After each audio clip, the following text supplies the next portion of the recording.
My husband threw my suitcase on the lawn and changed the locks while his girlfriend watched from our bedroom window. Neighbors filmed everything. I didn't cry. I called one number. A man showed up in 20 minutes. My husband came outside yelling. The man showed him papers. My husband's face went white. He looked at the house. Then at me. The suitcase landed on the front lawn with a dull thud that seemed to echo through the entire neighborhood. I stood on the sidewalk, my work badge still clipped to my scrubs, watching my husband Derek drag the second bag, the one with the broken wheel, across the porch. He didn't even bother carrying it. Just shoved it hard enough that it tumbled down the 3 concrete steps and spilled open, my mother's quilt tangling with my winter boots. "You're done here," he said, loud enough for Mrs. Patterson 3 houses down to hear. Loud enough for everyone to hear. "This is my house now. My life. You can figure out your own." Behind him, framed perfectly in our bedroom window, the window that overlooked the garden my mother planted 15 years ago, stood Vanessa, Derek's co-worker. The woman he'd introduced me to at last year's office holiday party, the one who'd squeezed my hand and told me how lucky Derek was to have such a supportive wife during these difficult times. She wasn't even trying to hide. She wore one of my robes, the blue one I'd gotten for my birthday, and she held a coffee mug. My coffee mug. The one that said "World's Best Daughter," that Mom gave me the Christmas before her diagnosis. I heard the clicks before I saw the phones. Mr. Kowalski from next door. The retired couple across the street. Even Jenny Morrison, who usually kept to herself, had stepped onto her porch with her cell phone raised. They were all recording, documenting, bearing witness to what Derek assumed was my humiliation. But I didn't cry. I didn't scream. I didn't collapse or beg or give them the show Derek clearly expected. Instead, I pulled out my phone and made one call. A number I'd saved under home emergency 3 months ago, back when I'd first started noticing the signs. Back when Derek's late nights had become overnights, when his cologne changed brands, when he stopped asking about my day. "This is Sarah Mitchell," I said calmly, my voice steady in a way that surprised even me. "The locks have been changed. I need you here now." The man on the other end didn't ask questions. 20 minutes. Don't engage. Just wait. Derek was already heading back inside, probably to celebrate his conquest with Vanessa. Probably to laugh about how easily he'd taken everything. The house we'd lived in for 8 years. The house where we'd hosted Thanksgiving dinners and birthday parties. The house where my mother had spent her final months, hooked up to oxygen watching the hospice nurses come and go. The house Derek thought belonged to him. I sat down on my suitcase right there on the lawn and waited. Mrs. Patterson hurried over with a folding chair and a bottle of water. She didn't say anything, just set them beside me and squeezed my shoulder. Mr. Kowalski stayed on his porch, but he was still recording. I caught his eye and he nodded once, deliberately. Jenny Morrison had moved to her front steps, her phone steady, her face grim. They knew. Somehow, without me saying a word, they all knew this wasn't about a marriage ending. This was something else entirely. Exactly 19 minutes later, a silver sedan pulled up to the curb. The man who stepped out wore a suit that had seen better days, carried a leather briefcase that looked older than me, and had the kind of face that had probably seen every variation of human ugliness the legal system had to offer. He walked up to me with purpose but not urgency and extended his hand. "Mrs. Mitchell. I'm Richard Brennan. Your mother's attorney." He said it loud enough for the neighbors to hear. Loud enough for Derek to hear if he was listening. "He's inside," I said simply. Richard nodded and walked straight to the front door. He didn't knock. He rang the doorbell 3 times, hard and insistent like a cop might. I could hear Derek's footsteps stomping through the house. The door swung open and Derek filled the frame, his face already red. "Who the hell are you? This is private property. You're trespassing." "Actually," Richard said, his voice carrying that particular tone lawyers use when they're about to ruin someone's day, "you're the one trespassing. I'm here on behalf of the legal property owner." He held up a thick manila envelope. "These are for you. I suggest you read them carefully. You have 72 hours to vacate the premises." Derek's face went from red to purple. "What are you talking about? This is my house. I've lived here for 8 years. My name is on." "Your name is on nothing," Richard interrupted. "Your name was removed from the deed 18 months ago through a legal reconveyance process initiated by Mrs. Eleanor Mitchell prior to her death. The house was never jointly owned. It was inherited by Eleanor from her parents in 1987, and she transferred sole ownership to her daughter, Sarah Mitchell, in a recorded deed dated March 15th of last year. You currently have no legal right to be here, let alone change the locks or remove the actual owner's belongings." I watched Derek's face change. The purple drained away, leaving him pale, his mouth opening and closing without sound. Behind him, Vanessa had appeared in the hallway, still wearing my robe, her expression shifting from smug confidence to confusion. That's impossible, Derek finally managed. That's not, Eleanor would have told me. Sarah would have. Mrs. Eleanor Mitchell wasn't required to inform you of her estate planning decisions.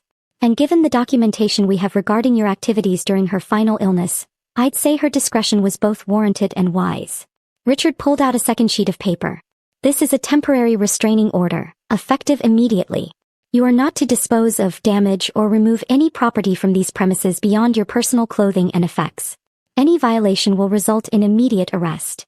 Derek snatched the papers from Richard's hand, his eyes scanning frantically. I could see the moment he hit the relevant section because his entire body went rigid. His eyes shot to me wide and disbelieving. You knew, he said, his voice cracking. You've known this whole time and you didn't say anything. I found out 3 months ago, I replied, still sitting on my suitcase on the lawn. Mom's attorney contacted me after the estate settled. Sent me copies of everything. The new deed. The trust documents. The investigation report. Investigation. Vanessa spoke for the first time, her voice higher than I remembered. What investigation? Richard smiled, and it wasn't friendly. Mrs. Eleanor Mitchell hired a private investigator in the last year of her life. She documented quite extensively the affair between Mr. Mitchell and yourself, including dates, locations, and the rather unfortunate timing of your meetings, specifically during hospital visits and hospice care sessions. He pulled out a third document. We have photographs. Time-stamped. Geotagged. Including the evening of March 3rd when Mr. Mitchell told his wife he was staying late at the office to handle paperwork, but was actually at the Marriott downtown. That was the same night Mrs. Eleanor Mitchell fell in her bathroom and Sarah had to call an ambulance alone because her husband wasn't answering his phone.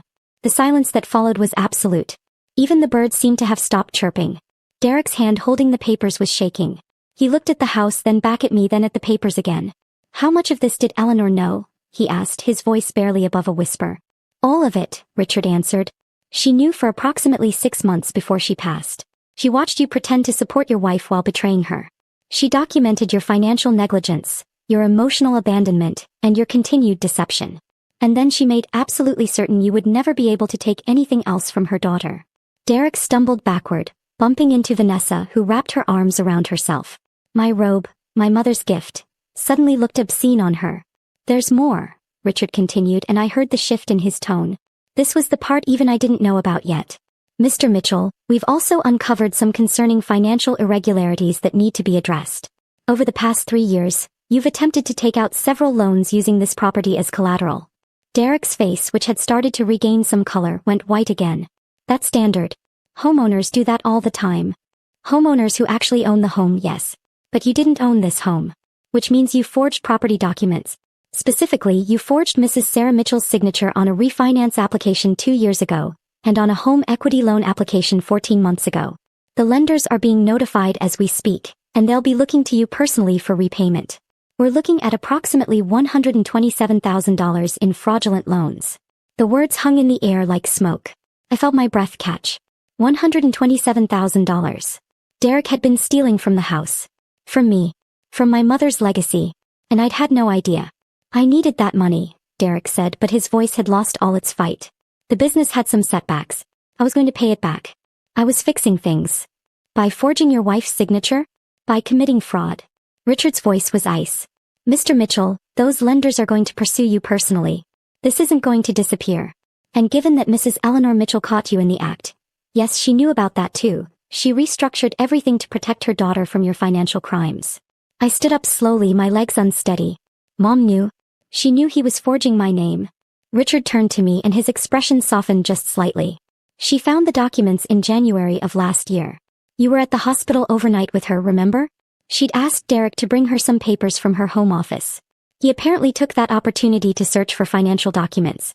She had a small security camera in the office, something she installed after her neighbor had a break-in. He saw everything. Watched him photograph the deed, take copies of your signature from joint tax returns. That's when she contacted me. My mother. Dying, exhausted, in pain, and she'd spent her final months protecting me from the man I'd trusted. The man I'd married. The man who was supposed to love me the way she did. I need to sit down, I said, and Mrs. Patterson's chair was suddenly under me, her hand on my back. Derek was looking at his feet now, the papers hanging limply in his hand. Vanessa had backed away from him, her expression shifting from confusion to calculation. She was doing the math, I realized. Adding up the debt, the fraud, the legal consequences. measuring the man she'd helped destroy a marriage for against the reality of what he actually was. "There's one more thing," Richard said, reaching into his briefcase one final time. He pulled out a cream-colored envelope, my name written on it in my mother's careful handwriting. "Mrs. Eleanor Mitchell left this for you. She wanted you to have it today specifically. She anticipated this scenario. The locks changed, the eviction attempt. She set up a trigger with the county recorder's office. The moment any changes were filed regarding this property without your authorization, I was automatically notified. She knew her son-in-law well enough to predict exactly how this would play out." I took the envelope with shaking hands. My mother's handwriting. The last words she'd ever write to me. I wanted to tear it open immediately. I wanted to wait until I was alone. I wanted to scream and cry and rage at the unfairness of it all. That she'd had to spend her final days protecting me instead of just being my mother, just letting me care for her without this weight. "Can I read this inside?" I asked. "In my house." Richard smiled, and this time it reached his eyes. "It's your house, Mrs. Mitchell. You can do whatever you want in it." I stood and walked past Derek. He didn't move. Didn't try to stop me. Just stood there holding those papers, his entire world crumbling around him while Vanessa edged further and further away. I climbed the 3 concrete steps where my suitcase had tumbled just half an hour ago. The front door was still open. Mrs. Patterson had already started gathering my spilled belongings, folding my mother's quilt with gentle hands. Mr. Kolsky was calling someone, probably his daughter who worked for the DA's office. Jenny Morrison had lowered her phone but hadn't deleted the video. They'd all seen it. All recorded it. Evidence of Derek's illegal eviction. Proof of my right to return. I stepped into my house, my mother's house now mine, and the familiar smell hit me. Coffee and vanilla, the candles I always bought. But underneath it, something sour. The smell of betrayal, of violations I couldn't name yet. Vanessa's perfume in the hallway. Strange shoes by the door. A jacket I didn't recognize on the coat rack. How long had this been going on? How many times had they been here together while I worked double shifts at the hospital, trying to pay for treatments that would buy my mother a few more months, a few more days? How many times had Derek brought her into our home, into our bed, into the space my mother had fought so hard to protect for me?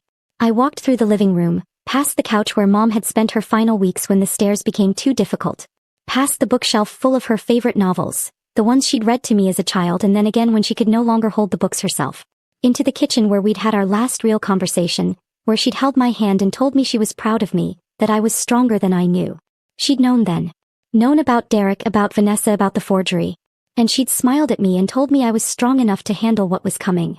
I sat at the kitchen table, her table, the one she'd inherited from her own mother, and opened the envelope. The letter inside was 3 pages, written in the careful script that had deteriorated over her final months as the pain medications made her hands shake. But every word was legible. Every word was intentional. My dearest Sarah, if you're reading this, then I was right about Derek. I wish I hadn't been. I wish I could have been wrong about this one last thing before I left you. But I wasn't, and I'm so deeply sorry for that. I want you to know that discovering the truth about your husband wasn't what hurt me most in those final months. What hurt was watching you sacrifice everything, your sleep, your health, your happiness, to care for me while he was betraying you. You would come home from the hospital, exhausted beyond measure, and tell me about your day. You'd smile and say Derek was holding down the fort, taking care of things at home, being supportive. And I would have to smile back and pretend I didn't know the truth. But I couldn't tell you. Not then. You had too much on your plate and I needed you to focus on the time we had left, not on his betrayal. So I decided to handle it myself in the only way I could. The house has always been in my name alone. Did you know that? Your father and I bought it together in 1987, but when he passed, it became solely mine. When you married Derek, he assumed he'd been added to the deed. I let him assume that. But I never did it. Something about him always made me hesitate. I told myself I was being overprotective, that every mother worries about her daughter's husband. But instinct matters, Sarah. Mine was right. When I hired the private investigator and confirmed the affair, I felt something I hadn't felt in years. Absolute clarity. I knew exactly what I needed to do. I transferred the house entirely into your name through an irrevocable trust. I made sure Derek's name was never attached to it. I documented his affair, his financial negligence, his forgery of your signature. And I set up a system with Richard to protect you the moment Derek showed his true colors completely. I wish I could be there to hold you when you read this. I wish I could tell you in person that this is not your fault. Derek's betrayal is his choice, his character flaw, his failure. You are not responsible for another person's capacity for deception. There's something else in this envelope. A check for $40,000. It's money I saved by refusing certain treatments in my final months. Treatments that would have extended my life by perhaps 6 to 8 weeks but would have left me in agony and left you in debt. I chose to leave this world a little sooner in less pain and give you freedom instead. I know you'll want to argue with that choice. You'll feel guilty like you should have insisted on those treatments, fought harder, done more. But Sarah, you did everything. You gave me the greatest gift, your presence. You stayed. You held my hand. You read to me. You made me laugh even when I could barely breathe. You were exactly the daughter I'd always hoped I'd raise. Derek left you during the hardest time of your life. That shows you who he is. This house, this money, this legal protection. It shows you who I am. Who we are. Women who stand by each other. Women who protect what matters. Use the money however you need. Pay off debts, take time off work, travel somewhere I always meant to take you. Or, and I think you'll like this idea, use it to help other women who are going through what you're going through. Start something. Build something. Create a space where women can find their strength again. The house remembers loyalty, Sarah. It remembers who stayed and who left. It remembers every meal we cooked together, every holiday we celebrated, every quiet evening when you sat with me and just let me be your mother. Derek was never truly part of that. He was a guest who overstayed his welcome. Now you get to decide what happens next. You have the power. You have the resources. You have the legal right to every inch of that property. And you have my absolute faith that you will build something beautiful from this wreckage. I love you more than any words can express. I'm proud of the woman you are. And I'll be watching over you, cheering you on as you reclaim your life and build something better than Derek could ever imagine. The house is yours. Your life is yours. Choose wisely who you let into both. With all my love, always. Please keep the quilt. It was your grandmother's and her mother's before that. For generations of strong women, all loving you. We're not going anywhere. I read the letter 3 times before the tears finally came. Not because Derek had thrown my belongings onto the lawn. Not because of the affair or the forgery or the betrayal. But because my mother, dying and in pain, had spent her final months protecting me. Had chosen to leave this world sooner than necessary so I could have freedom. Had loved me enough to handle the ugliness so I wouldn't have to face it alone. The check fluttered out from between the pages. $40,000 made out to me, dated the week before she died. Money she'd saved by suffering less relief, fewer pain medications, shorter hospice care. Money she'd chosen to leave me instead of spending on herself. I heard footsteps behind me and tensed, but it was Richard Brennan, not Derek. I gave your husband the full documentation, he said quietly. The loan information, the fraud charges, the evidence of the affair. He and his companion are gathering his belongings now. He's asked for the full 72 hours to find alternative housing. And the girlfriend? I asked, my voice rough from crying. Richard's expression turned grim. There's something else you need to know about her. Something that came to light during the background check your mother requested. I looked up at him, exhausted. What else could there possibly be? Vanessa isn't just having an affair with your husband. She's still legally married. Has been for 12 years. 2 children, ages 8 and 10, living with her husband in Ohio. This is her 3rd time pulling this exact scheme, targeting married men with property, moving in, attempting to establish common law marriage rights or cohabitation claims, then taking them for everything in the inevitable settlement. The words didn't make sense at first. I blinked at Richard, trying to process. She's married? With kids. Her husband, Thomas, has been looking for her for 8 months. She emptied their joint account and left. He's been trying to serve her with divorce papers and custody modification documents. I took the liberty of contacting him when your mother's investigation revealed Vanessa's real identity. He's on his way here now. Should arrive within the hour. I started laughing. I couldn't help it. The situation was so absurd, so completely ridiculous, that laughter was the only response that made sense. Derek hadn't just destroyed our marriage for an affair. He'd destroyed it for a woman who was scamming him. A woman who'd probably targeted him deliberately, assessed his assets, manipulated her way into his life with the explicit goal of taking everything. And he thought he was the one in control. Thought he was the one calling the shots. Does Derek know? I asked. Not yet. I thought you might want to be there when Thomas arrives. It's your house after all. Your choice whether to allow that conversation to happen here. I thought about it. Thought about Derek's face when he'd opened the door to Richard. Thought about Vanessa's careful manipulation, her performance at the holiday party, the way she'd worn my robe like a trophy. Thought about my mother, spending her final months protecting me from people who'd seen me as nothing more than an obstacle to overcome. Let Thomas come, I said. I want Derek to see exactly what he traded his marriage for. I want him to understand the depth of his own stupidity. Richard nodded approvingly. Your mother would have said the same thing. She was always strategic, even at the end. We went back outside together.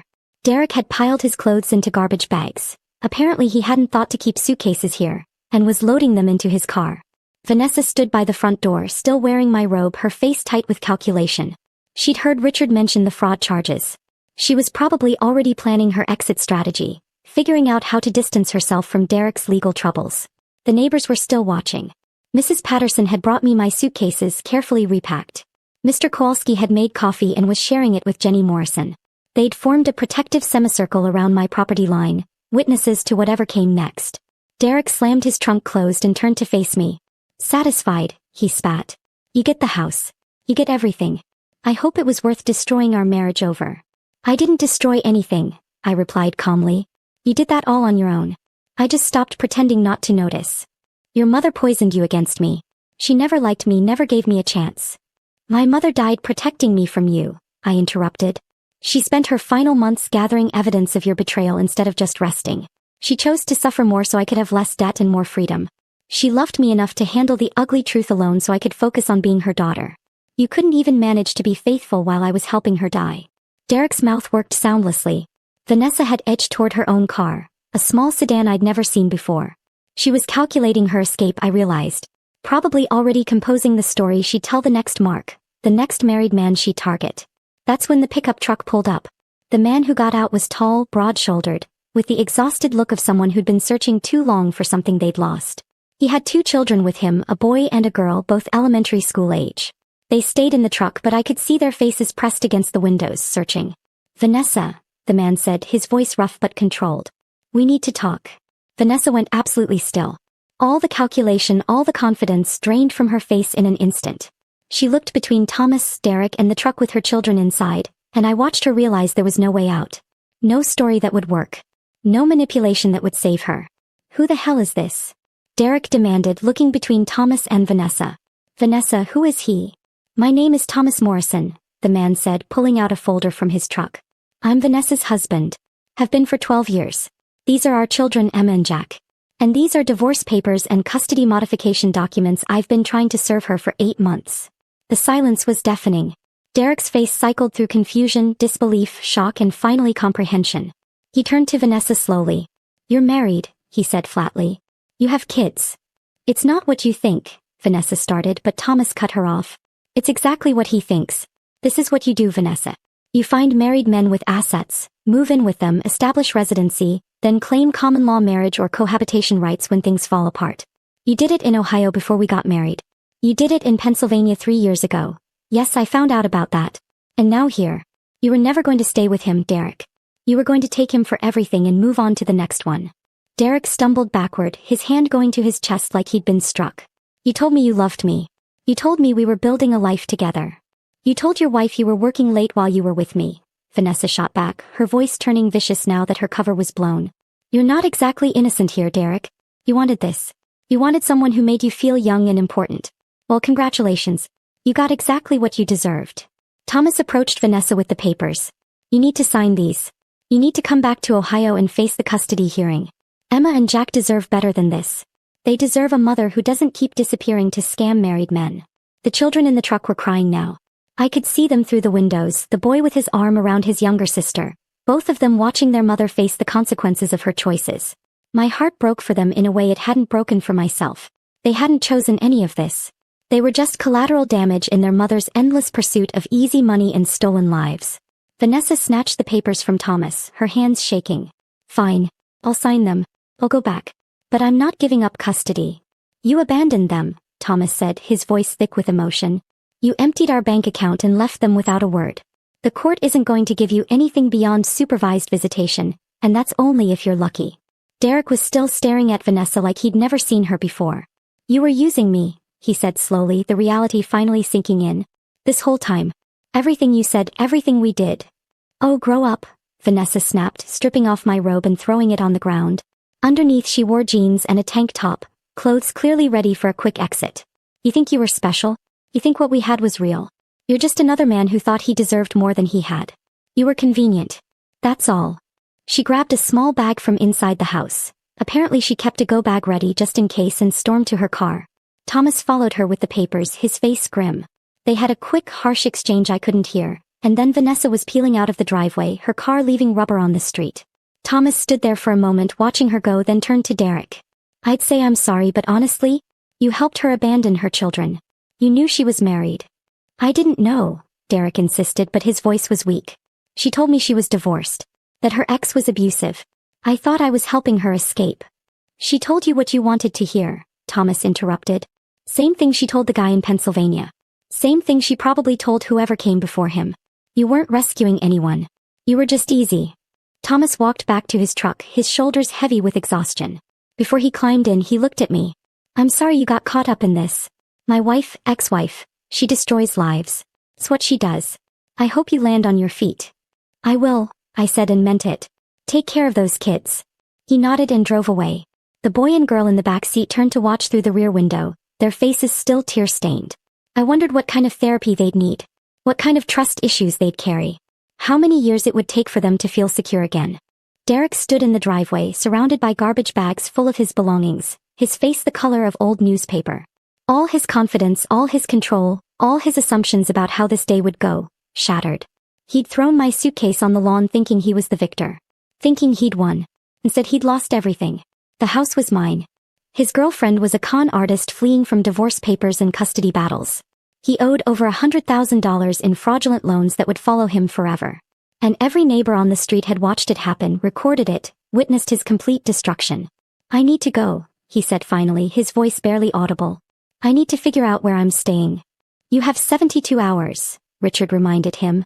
Use them to remove your personal effects. Anything left after that becomes property of the homeowner and will be disposed of. Derek nodded mechanically and went back inside. I heard him moving around, opening drawers, pulling clothes from closets. The sounds of a life being dismantled. The sounds of consequences arriving. Mrs. Patterson brought me a fresh cup of coffee. Your mother was a smart woman, she said quietly. She knew exactly what she was doing. She always did, I agreed, wrapping my hands around the warm mug. Even when I didn't see it. Mr. Kowalski approached with his phone. I've sent the videos to my daughter. She works in the DA's office. Given the fraud charges and the illegal eviction attempt, they'll want this as evidence. Is that okay with you? More than okay, I said. Thank you, all of you, for being here. For recording this. For not looking away. That's what neighbors do, Jenny Morrison said, joining us. We look out for each other. Your mother used to help me with my garden every spring. Said it reminded her of her own mother teaching her to plant. I owed her. And I owe you. Anything you need, you just ask. Derek emerged an hour later with the last of his bags. He wouldn't look at me. Wouldn't look at any of the neighbors. Just loaded everything into his car with mechanical precision, his face blank, his movements stiff. When he finally drove away, I felt something release in my chest. A tension I'd been carrying for months, maybe years, without realizing it. The weight of suspicion, of ignored instincts, of choosing to believe comfortable lies instead of facing uncomfortable truths. The house stood behind me, solid and certain. My house. My mother's house. For generations of women who'd loved and protected each other. Derek had never really belonged here. He'd just been passing through, a temporary occupant who'd mistaken presence for ownership. Richard handed me a complete folder of documents. Everything you need is here. The deed, the trust paperwork, the restraining order, the evidence of fraud. I've also included contact information for a good divorce attorney and a financial advisor who can help you navigate your mother's final gift. She wanted you to have options, Sarah. She wanted you to have choices. I took the folder, its weight somehow comforting. Solid proof that my mother's love extended beyond death. That she'd thought of everything, planned for everything, protected me even from threats she knew I wouldn't see coming. Thank you, I said.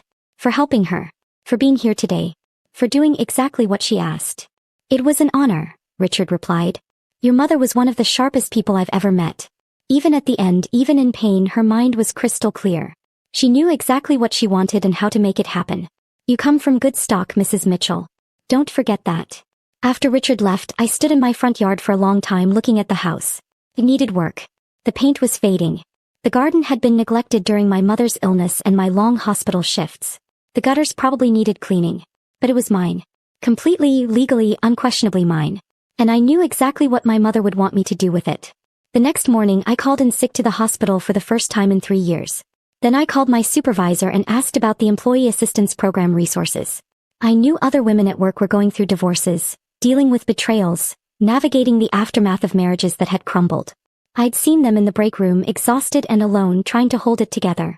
Within a week, I'd made contact with 5 women from my department who were facing similar situations.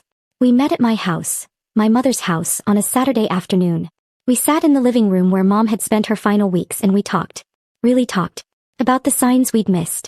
The red flags we'd ignored. The ways we'd been manipulated and the strength we'd found to survive. That first meeting of what would become the second chapter society. By month 3 we had 15 regular members. Women from the hospital, from the neighborhood, from friends of friends who'd heard about the group through whispered conversations in grocery stores and coffee shops. We talked about practical things. Property rights, financial planning, divorce proceedings, custody arrangements. But we also talked about the emotional aftermath. The grief of losing not just a partner but the future you'd imagined. The shame that comes with admitting you'd been deceived. The slow, painful work of rebuilding trust in yourself and others. I used part of my mother's $40,000 to hire a lawyer who specialized in helping women navigate contentious divorces. She came to the house once a month to answer questions and review cases pro bono for any woman who couldn't afford her regular fees. Another portion went to a financial advisor who taught classes on financial literacy and independence. The rest I saved, knowing there would be emergencies, situations where one of us needed help and had nowhere else to turn. Derek's divorce papers came quickly. He didn't contest anything. Couldn't afford to contest anything really, given the fraud charges and the debt he'd accumulated. He'd moved into a basement apartment across town and was working a second job to pay down the loans he'd taken out illegally. I heard through mutual acquaintances that he'd aged 10 years in 6 months. That he barely spoke to anyone. That he'd become a cautionary tale at his office. I didn't feel sorry for him. But I didn't feel the burning rage I'd expected either. Mostly I felt relief. Relief that my mother had protected me. Relief that I'd gotten out before Derek could do more damage. Relief that the house, this space that held 4 generations of women's memories, had been saved. Vanessa disappeared completely. Thomas got full custody of Emma and Jack, and from what I heard through the small-town gossip network that connected us all, the kids were doing better. Therapy, stability, their father's unwavering presence. It was helping. I sent Thomas a card 6 months after everything happened, just a simple note saying I hoped they were healing. He sent back a photo of the kids smiling on the first day of school. No words necessary. 18 months after Derek threw my suitcase on the lawn, I hosted Thanksgiving at the house. 23 women came, plus some of their children, plus Mrs. Patterson and her husband, plus Mr. Kowalski and his daughter from the DA's office, plus Jenny Morrison and her teenage son. We filled every room, every chair, every surface with food and laughter and the kind of chaotic joy that comes from people who've survived something terrible and come out the other side. I'd started dating again carefully. A man named David who taught high school English and had lost his wife to cancer 3 years earlier. He understood grief. Understood the complicated process of rebuilding. Understood that some days you were fine and some days you absolutely weren't, and both were okay. We took things slow, met for coffee, talked about our late mothers and dead marriages and the strange courage it takes to try again. He came to Thanksgiving. Brought homemade bread and his daughter, a college freshman studying social work who'd heard about the Second Chapter Society and wanted to volunteer. She and I talked for an hour about the need for support systems, about the isolation women feel when their marriages implode, about the shame that keeps so many silent. You're building something important here, she told me. My mom would have needed something like this. She had nowhere to go when things got bad. No one to talk to who'd understand. That's why we do it, I said simply. So no one has to go through it alone. That night, after everyone had left and David had kissed me goodnight at the door, I went upstairs to my bedroom. On the wall beside my bed in a simple wooden frame hung my mother's letter. I'd kept it there since the day Richard had given it to me. Some mornings I read it. Some mornings I just looked at it, drawing strength from her words even though she was gone. The house remembers loyalty, Sarah. I looked around the room. At the walls that had sheltered 4 generations of women. At the window that overlooked the garden I'd slowly brought back to life. At the space that had seen so much pain and so much healing. The house did remember. It remembered who stayed and who left. It remembered my mother's quiet strength in her final months.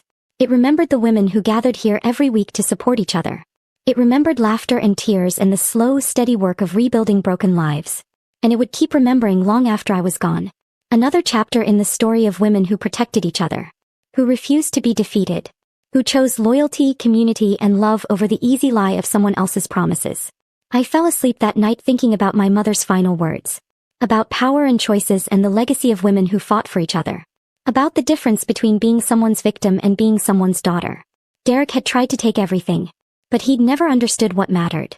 The house wasn't just property. It was proof that love persists. That protection continues. That some bonds cannot be broken even by death. My mother had given me more than a home. She'd given me the freedom to build a life on my own terms. To help others do the same. To transform betrayal into purpose and pain into power. The house remembered loyalty. And so would I. If this story of calculated justice had you holding your breath, smash that like button right now. My favorite part was when Richard revealed the photos from the private investigator, and Derek's face went completely white. What was your favorite moment? Drop it in the comments below. Don't miss more powerful stories like this. Subscribe and hit that notification bell so you never miss an upload.